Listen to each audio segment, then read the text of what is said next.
le secret glaçant que cache le crucifix du pape. Il ne fait aucun doute que le pape François est venu révolutionner complètement cette figure dans le monde. Après son arrivée au Vatican, il y a eu de nombreux changements, que nous avons pu observer. Tel est le cas du trône papal lui-même, qui a changé pour une chaise en bois. Il a refusé de porter l'étole rouge brodée d'or. Et est devenu le premier pape à porter une bague, en argent au lieu d'or.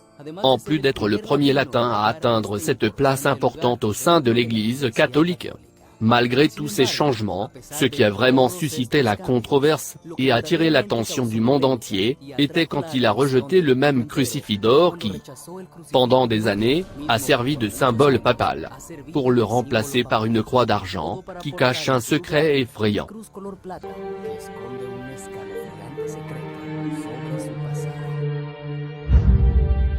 Voici cette croix. Que représente-t-elle?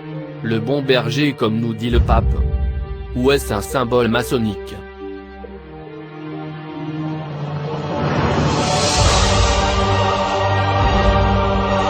Nous allons analyser chaque partie de cette croix.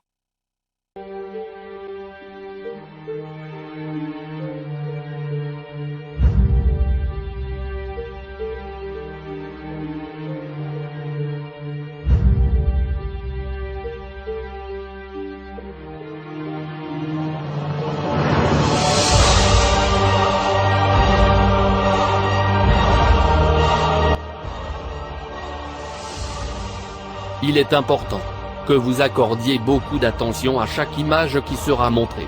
Ici nous pouvons voir le dieu égyptien Osiris. Cette position des mains croisées est un message d'accueil, ou de bienvenue, adressé à des démons, présents dans un lieu spécifique. C'est aussi la salutation avec laquelle on identifie les francs-maçons.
Ici on peut voir ce pasteur les bras croisés dans la position du dieu Osiris.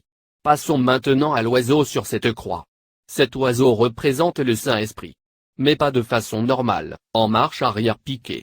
Quel message nous transmet-il? Ce péché ne sera pas pardonné. Ni dans cette vie ni dans la vie prochaine. Tel est le message.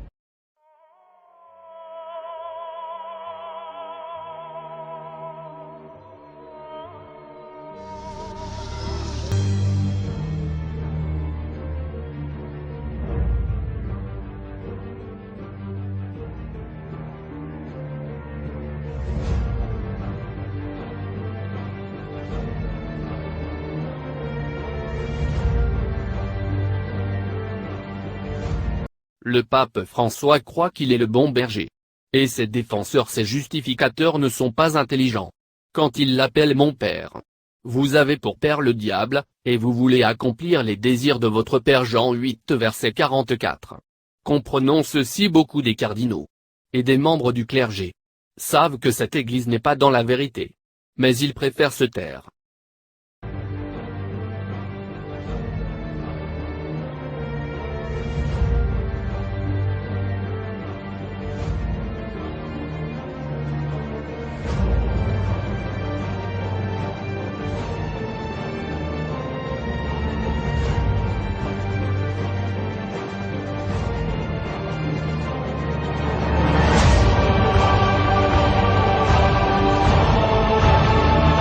La hiérarchie des grandes femmes de l'Ancien Testament permet une approche particulière. Ce sont elles dans la généalogie qui annoncent que le sang païen coule dans les veines de Jésus.